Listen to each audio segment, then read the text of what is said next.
হযরত ইব্রাহিম আলাইহিস সালাম তিনি যখন এই কালেমার দাওয়াত দেওয়া যখন শুরু করে দিলেন, হযরত ইব্রাহিম আলাইহিস সালামের উপর অত্যাচার নির্যাতন হয়েছে কি হয় নাই? হয়েছে।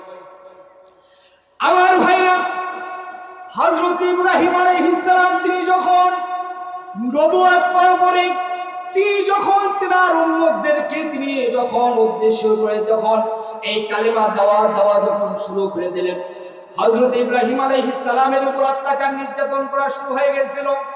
এমনকি এক পর্যায়ে হযরত ইব্রাহিম আলাইহিস সালামকে মারতে মারতে ধ্বংস করে ফেলে দেওয়া হয়েছিল।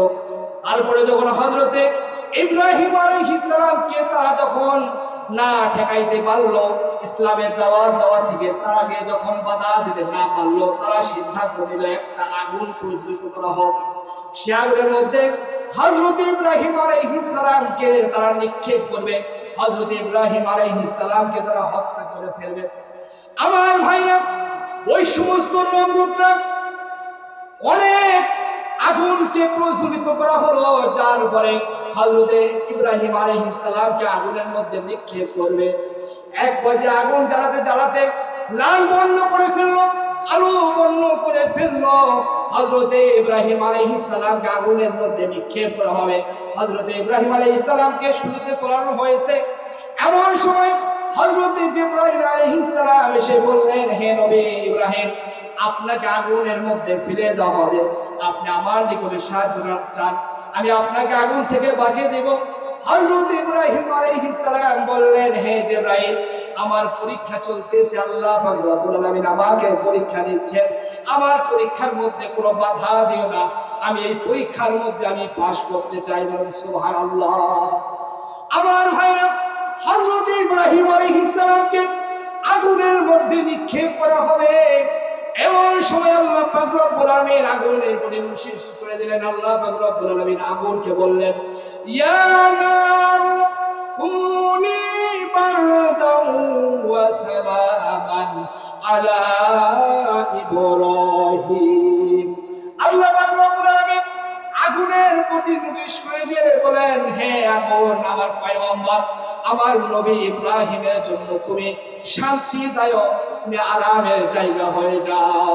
আল্লাহ পাক রব্বুল আলামিন হযরত আদম আলাইহিস সালামের জন্য যখন আগুনকে যখন এই নির্দেশ করলেন, আগুন সঙ্গে সঙ্গে ঠান্ডা হয়ে গেল, এয়ার কন্ডিশন সুন্দর জায়গা হয়ে গেল। হযরত ইব্রাহিম আলাইহিস সালাম বিন্দু মাত্র পুড়ে যায় নাই।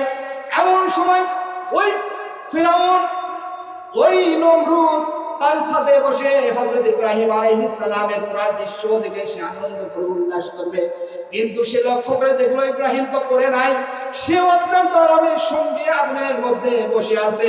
এমন সময় ওই নমরুদ আগুনকে দেখে বলল, আগুন, আমার পুরো জাতিকে নিয়ে তোর পূজা করলাম যুগ যুগ ধরে, বছর বছর ধরে, আজকে আমার শত্রু ইব্রাহিমকে পুরাতে পারলি না, আজকে কি তোর তাহলে আগুনের পুরানো শক্তি, জ্বালানোর শক্তি কি নষ্ট হয়ে গেছে নাকি? আল্লাহ পাক রব্বুল আলামিন ওই আগুনের জবানকে খুলে দিলেন।